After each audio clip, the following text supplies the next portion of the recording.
ఉపనిషత్ దర్శని 92 తైత్తిరీయోపనిషత్తు భృగువల్లి నిన్నటి తర్వాయి భాగం.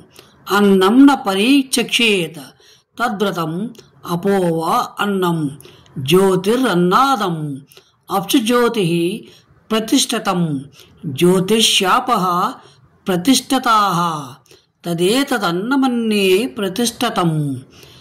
సృష్ట్యాదిలో అన్నం నీటి నుండి పుట్టింది. ఇప్పటికైనా యోగ విద్యలో కొనసాగేవాళ్ళు మొదట దేహంలో జలోత్పత్తి అధికమవటం, ఆ తర్వాత అశనోత్పత్తి కావటం తెలుసుకుని ఉంటారు. ఆ అన్నాన్ని తేజస్సు అనగా విద్యుత్తు గ్రహించి ప్రాణంలో చేరుతుంది. అందువల్ల జ్యోతిలో అన్నం ప్రతిష్ఠించబడుతుంది అన్నారు ఉపనిషత్కారులు. అగ్ని నుండి జలతత్వం పుట్టడం వల్ల జ్యోతిలో జలం ప్రతిష్ఠితమైంది అన్నారు. ఇలా పరస్పరాశ్రితాలైన ఇవన్నీ అన్నానికి అనగా ప్రాణునికి అన్నాలే. అన్నం న పరీచక్షిత. ఆహారాన్ని ఉపేక్షించకూడదు. దేహాన్ని పోషించేది ఆహారమే. అలా అని మిత పరిమాణంలోనే తీసుకోవాలి. సాత్వికాహారం వారి వారి శరీరతత్వాలకు అనుగుణంగా తీసుకోవాలి. అన్నం బహుకుర్వీత్ తద్వ్రతం పృథ్వీవా అన్నం ఆకాశోన్నాదః పృథ్వీ వ్యోమాకాశః ప్రతిష్ఠితం ఆకాశే పృథ్వీ ప్రతిష్ఠిత తదేతదన్నమన్యే ప్రతిష్ఠితం. అలాగే పృథ్వీనే అన్నం అన్నారు.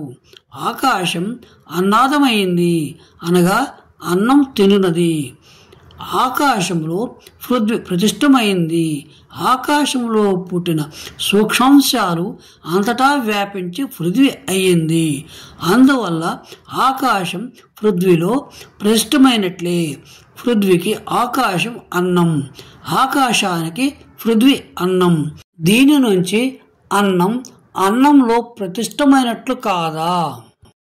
ఈ పరస్పర సంబంధాన్ని గ్రహించిన వ్యక్తి సర్వ సంపదద్భుతుడు, శ్రేష్ఠుడు అవుతాడు.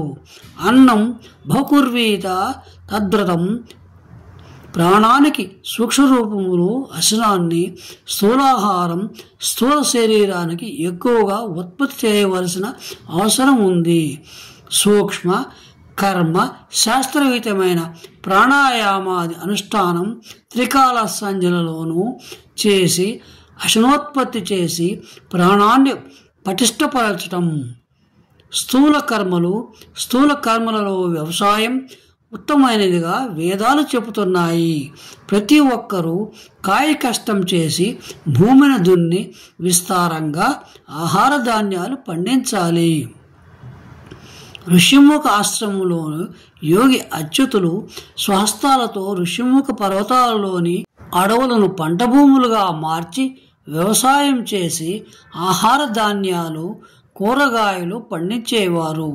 ఈ విధంగా స్థూల సూక్ష్మ కర్మలు సమసామ్యంలో చేయడం అనేది ఒక వ్రతంలా ఆచరించాలి అని ప్రత్యక్షంగా చేసి చూపించారు. సశేషం.